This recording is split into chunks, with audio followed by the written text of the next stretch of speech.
नमस्ते दोस्तों, मैं हूं कृष्णा राठौर और स्वागत है आपका मेरे YouTube channel Rathore fitness and nutrition पे। तो आज की वीडियो में हम डिस्कस करने वाले हैं जो आपका मसल टेक जो ब्रांड है उस प्रोटीन सप्लीमेंट वर्सेस जो आपका ऑप्टिमम न्यूट्रिशन है, इन दोनों का हम कंपैरिजन करने वाले हैं और ये भी बताएंगे कि दोनों के प्रोज और कॉन्स क्या है, आपके मसल टेक्स वर्सेस और आपका जो ऑप्टिमम न्यूट्रिशन है, इसके ऊपर ये वीडियो रहने वाली है। तो इस वीडियो को अंत तक ज़रूर देखिएगा। आगे बढ़ने से पहले आपको याद दिला दूं कि अगर आपने मेरे चैनल को सब्सक्राइब नहीं किया है तो सब्सक्राइब कीजिए और साथ ही बेल आइकन को प्रेस भी कर दीजिए ताकि मेरी आने वाली वीडियोस की नोटिफिकेशंस भी आपको आती रहे।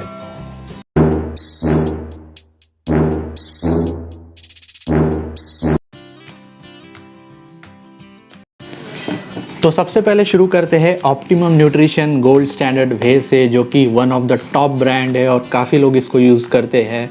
इसके बारे में आगे भी मैं बात करूंगा, दूसरे फैक्टर्स पर भी। इसके सबसे पहले शुरू करते हैं इसकी प्रोटीन बायो अवेलेबिलिटी को लेकर, यानी कि पर स्कूप पर सर्विंग आपको कितने ग्राम प्रोटीन मिलता है, इसके बारे में हम बात करेंगे। तो देखिए, जैसे कि ये छोटा डब्बा है कंपेरेटिवली इसके, ये बड़ा भाई है, ये छोटा भाई है, इसलिए ये जो है ये 2 LBs का डब्बा है और ये 4 LBs का डब्बा है। तो आप अपने हिसाब से इसको कंपेयर कर लीजिएगा। मैं आपको बताता हूँ कि इसमें कंटेंट क्या है। तो इसमें आपको मिलता है पर स्कूप, अगर आप ध्यान से देखें तो आपको मिलता है 29 ग्राम पर स्कूप आपका रहता है, जिसमें आपको मिलता है 24 ग्राम्स ऑफ प्रोटीन और आपको मिलता है इसमें 1 ग्राम ऑफ फैट और 3 grams of carbs and sodium 50 mg। तो ये सारी चीज़ें आपको मिलती है आपके ऑप्टिमम न्यूट्रिशन वे में, यानी कि इसकी प्रोटीन अवेलेबिलिटी जो है ऑलमोस्ट 90% के करीब है, 80 to 90% के बीच में है। वहीं अगर आप मसल टेक को ले लें तो मसल टेक में आपको मिलता है पर स्कूप आपका रहता है 46 ग्राम्स का, जिसमें आपको मिलता है 30 ग्राम्स ऑफ प्रोटीन। लेकिन प्रोटीन के साथ साथ आप बाकी चीज़ें भी ध्यान रखिएगा क्या क्या मिलती है आपको इसमें पर स्कूप।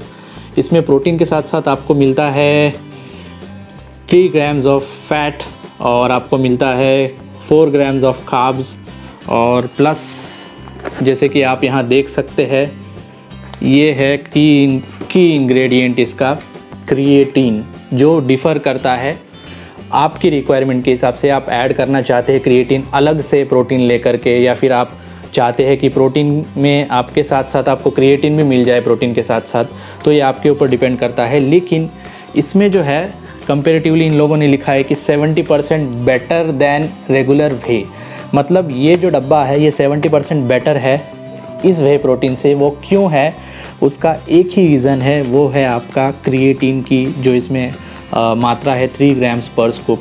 तो ये आपका जो है मेन फैक्टर है जो इसको और इसको अलग करता है।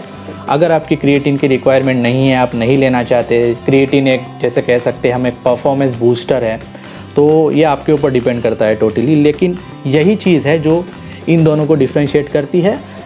लेकिन आप ध्यान रखिएगा कि बायो अवेलेबिलिटी को लेकर के अगर आप सोचेंगे तो ये आपके लिए बेटर ऑप्शन है रैदर देन थिस, क्योंकि इसमें हाँ आपको कॉस्टली ज़रूर पड़ेगा कंपेरेटिवली मसल टेक के। ऑप्टिमम न्यूट्रिशन आपको थोड़ा कॉस्टली पड़ेगा, लेकिन यही है कि ऑप्टिमम न्यूट्रिशन में आपको प्रोटीन ज़्यादा मिल रहा है पर स्कूप और इसमें आपको प्रोटीन कम मिल रहा है पर स्कूप, जिसकी बायो अवेलेबिलिटी जो है वो है लेस देन 80%। तो ये बात ध्यान में रखिएगा। अब बात करते हैं सेकंड फैक्टर की, जो है कॉस्ट। तो कॉस्ट की अगर बात करूं तो कॉस्ट जो है ऑप्टिमम न्यूट्रिशन आपको थोड़ा कॉस्टली पड़ेगा, क्योंकि ऑप्टिमम न्यूट्रिशन का आपको मिलता है 2 LBs का डब्बा आपको मिल जाएगा अप्रॉक्स 3000 तक, 3000 INR रुपीज़ तक। और जबकि अगर आप इसके प्राइस की बात करें मसल टेक की, तो ये मिलता है आपको 4 LBs का डब्बा आपको मिलता है 4200 के आसपास आपको आता है, 200 रुपीज़, 4200 रुपीज़। तो डिफरेंस यही है कि अगर इसको 4 LBs के हिसाब से कंपेयर कर दे तो इसकी कॉस्ट आपको पड़ेगी 5700 के अप्रॉक्स, और जबकि इसकी कॉस्ट आपको पड़ रही है 4200 के अप्रॉक्स। तो ये आपको कॉस्टली पड़ता है। अगर आपका बजट रिस्ट्रिक्शन है और आप मतलब कि कह सकते हैं आप बिगिनर लेवल पे है, बिगिनर लेवल पे वर्कआउट करते हैं, तो आप ये ज़रूर ले सकते हैं। मसल टेक आप ले सकते हैं, ये आपको कह सकते हैं कॉस्ट एफिशिएंट है काफ़ी। और आप इसको स्किप कर सकते हैं कॉस्ट के फैक्टर पे।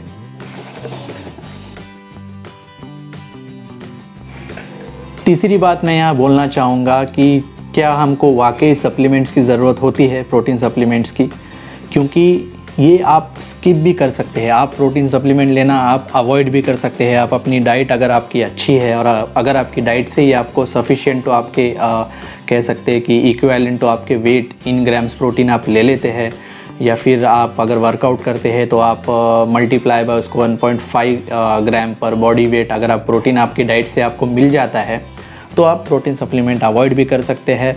प्रोटीन सप्लीमेंट मैं इसलिए ऐड करता हूं क्योंकि मेरी डाइट से मुझे सफिशिएंट प्रोटीन नहीं मिलता है, और काफ़ी सारे लोग भी इसे एक ऐड ऑन के तौर पे ऐड करते हैं। जैसे कि अगर आपकी डाइट में आपका कार्ब कंटेंट ज़्यादा है, अगर आप थोड़े बहुत फैट्स भी खाते हैं, तो ये प्रोटीन सप्लीमेंट्स आपको ऐड ऑन के तौर पे मिलता है और आप इसको ऐड कर सकते हैं अपना प्रोटीन कंटेंट इन्हेंस करने के लिए, थोड़ा बूस्ट करने के लिए।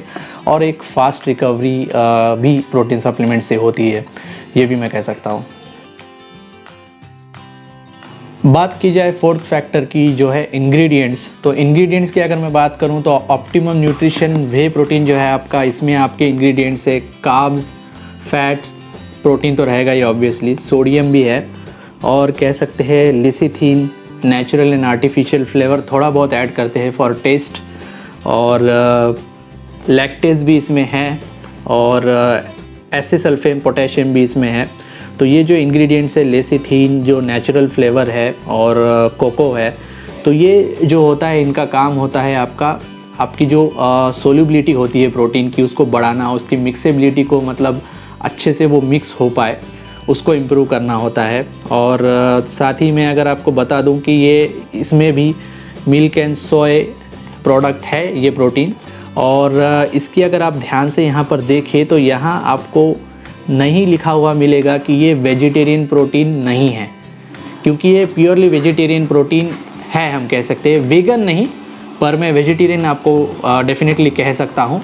वहीं अगर आप बात करें मसल टेक की, तो मसल टेक जिस प्लांट में मसल टेक बनता है, मसल टेक प्रोटीन बनता है, तो वहाँ पे अगर आप यहाँ पर देखें तो यहाँ क्लियरली लिखा हुआ है कि processed in a facility that processes wheat, egg, tree nut, peanut, ठीक है तो छोड़ दीजिए, fish and shellfish ingredients, यानी कि ये एक नॉन वेजिटेरियन फैसिलिटी में बनता है। तो अगर आप वेजिटेरियन है या वेगन है तो आपके लिए ये सप्लीमेंट नहीं है, क्लियरली नहीं है। और अगर इसके की इंग्रेडिएंट की मैं बात करूं, जैसे मैं पहले भी कह चुका हूं कि बस इसमें और इसमें डिफरेंशिएट आपको जो करता है कि इसमें थोड़ा सा फैट कंटेंट ज़्यादा है आपके पर स्कूप में, और इसमें जो है क्रिएटिन भी आपको 3 ग्राम मिलता है पर स्कूप, जो कि आपको इसमें नहीं मिलता। रीज़न यही है कि क्रिएटिन कुछ लोग एडिशनली, जैसे मैंने पहले ही बताया, ऐड करते हैं, और कुछ लोग अवॉइड भी कर सकते हैं क्रिएटिन को अगर एक्सटर्नली आप थोड़ा बहुत ऐड करना चाहते हैं और आप वे प्रोटीन लेना चाहते हैं, तो ये भी आप कर सकते हैं। बस परफॉर्मेंस बूस्टर है, आपको एक अच्छा लिफ्ट देता है ड्यूरिंग योर वर्कआउट। जैसे कि आप आज 10 kg लिफ्ट कर रहे हैं, तो आप 15 दिन अगर क्रिएटिन लेते हैं अपने प्रोटीन सप्लीमेंट के साथ, तो आप 15 kg लिफ्ट करने लगोगे। तो आपका ये परफॉर्मेंस बूस्टर होता है क्रिएटिन, और कुछ नहीं है। क्रिएटिन आपको आपके फूड सोर्सेस से भी मिल जाता है, जैसे कि फ़िश है, चिकन है, लेकिन प्योरली जो क्रिएटिन जो इसमें एक्सटर्नली ऐड किया जाता है वो एक फास्ट एब्जॉर्ब आपकी बॉडी में होता है और आपको अच्छी मसल रिकवरी देता है और आपकी स्ट्रेंथ भी इम्प्रूव करता है। अब सबसे लास्ट फैक्टर पर आते हैं कि विच प्रोटीन इज़ बेटर, इन दोनों में से कौन सा प्रोटीन सप्लीमेंट अच्छा है। तो जैसे कि 1 बाय 1 मैं आपको बताता हूँ कि अगर आपका मोटो है, आपका पर्पज़ है अगर बॉडी बिल्डिंग का कि अगर आप सिर्फ़ और सिर्फ लीन मसल बनाना चाहते हैं, तो आप ये ले सकते हैं ऑप्टिमम न्यूट्रिशन, क्योंकि इसका प्रोटीन बायो अवेलेबिलिटी भी काफ़ी बढ़िया है और इसमें एडिशनल जो इंग्रेडिएंट्स है वो कुछ भी नहीं है इसके अंदर, और सिर्फ मोस्टली इसमें आपको प्रोटीन ही मिलेगा। तो आप इसको यूज़ कर सकते हैं अगर आपको लीन मसल गेन करना है और आपका मोटो है फ़ैट लॉस करना भी। अगर आपको बल्किंग करना है, आपको गेन करना है, आपको बल्कअप करना है, जैसे कि मैं अभी ये ले रहा हूँ थोड़ा बल्कअप करने के लिए, तो आप नाइट्रोटेक ले सकते हैं, मसल टेक का नाइट्रोटेक ले सकते हैं, क्योंकि इसमें जो है थोड़ा सा फैट कंटेंट ज़्यादा है, थोड़ा सा कार्ब कंटेंट ज़्यादा है और क्रिएटिन इसमें है, और जैसे कि मैं कह सकता हूँ इसमें शुगर भी है थोड़ा। तो ये जो है ये आपको बल्किंग के लिए काफ़ी यूज़फुल रहेगा, और ये आपको फ़ैट लॉस के लिए भी मतलब अच्छा रहेगा सप्लीमेंट। आप एडिशनल फ़ैट पुट ऑन नहीं कर पाएंगे इस सप्लीमेंट को लेकर, लेकिन इससे आप अगर फ़ैट लॉस करना चाहते हैं तो भूल जाइए, ये सप्लीमेंट आपके लिए नहीं है, ये सिर्फ़ और सिर्फ बल्किंग के लिए है। तो ये थी कुछ चीज़ें जो मैंने इस वीडियो में बताई। अगर आपको अभी भी कुछ डाउट है तो आप नीचे कमेंट सेक्शन में लिख सकते हैं, और साथ ही अगर आपको और कुछ इन्फॉर्मेशन चाहिए तो मेरा इंस्टाग्राम पेज है राठौर फिटनेस एंड न्यूट्रिशन, उस पर आप मुझे फॉलो भी कर सकते हैं और DM भी कर सकते हैं, मैं आपकी सारी क्वेरीज़ का जवाब दूंगा। तो फ्रेंड्स, उम्मीद करता हूँ आपको ये वीडियो अच्छा लगा होगा। मिलते हैं अगले वीडियो में, तब तक के लिए अपना बहुत ख्याल रखिएगा।